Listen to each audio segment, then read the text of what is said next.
তুমি তোমার জীবনে সত্যি কিছু করে দেখাতে চাও, হাজারো মানুষের ভিড় থেকে নিজের পরিচয় আলাদাভাবে তৈরি করতে চাও, তাহলে এই কথাগুলো তোমার মুখ দিয়ে যেন কখনো উচ্চারণ না হয়।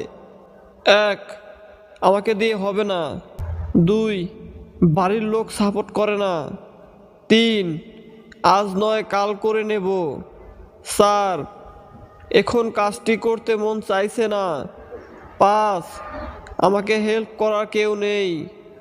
6, আমার কাছে সময় খুব কম, তাই যে খেলোয়াড় জেতার জন্য জিতেই দেখাবো এই সংকল্প নিয়ে মাঠে নামে, তারা তাদের জীবনে সমস্যা, জটিলতা, অসাধ্য এই শব্দগুলো আগে বুঝে নেয়। তারপর তারা খেলা শুরু করে। তোমার দেখা প্রতিটি স্বপ্নকে বাস্তব করে দেখাতে হবে। তাই অন্য কারোর সাথে জেতার জন্য তুমি লড়ছো না, নিজেকে প্রতিষ্ঠিত করার জন্য তুমি লড়ছো। কোথাও কোনো কাজে বাধা আসলে ফিরে এসো না। তুমি বলছো আজকে শুরু করতে পারিনি, তাতে কি হয়েছে, কাল শুরু করব। ঠিক সেই কাল আসার পরে আবার সেই একই কথা। এই কাল কাল আর কয়দিন করবে? তুমি কি একবার ভেবে দেখেছো তোমার জীবন থেকে একদিন দুদিন এভাবে কতদিন হারিয়ে ফেলেছো? হয়তো আর তুমি সেই পিছনের থেকে ফিরে যেতে পারবে না।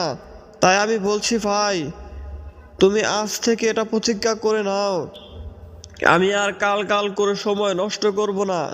এটাই আমার সময়, এখন থেকে আমি শুরু করব। হ্যাঁ ভাই, এখান থেকে শুরু করে আমি সফল হব। সফল হয়ে সবাইকে দেখিয়ে দেব আমি একজন সফল ব্যক্তি।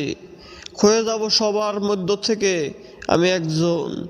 আশা করি এই ভিডিওর কোনো একটা কথা তোমার মন ছুঁয়ে গেছে। যদি সেটাই হয়ে থাকে তাহলে একটা কমেন্ট করে যেও। আমি আবারও আসব তোমাকে কাজের জন্য পাগল বানাতে। সে পর্যন্ত ভালো থাকো। ধন্যবাদ।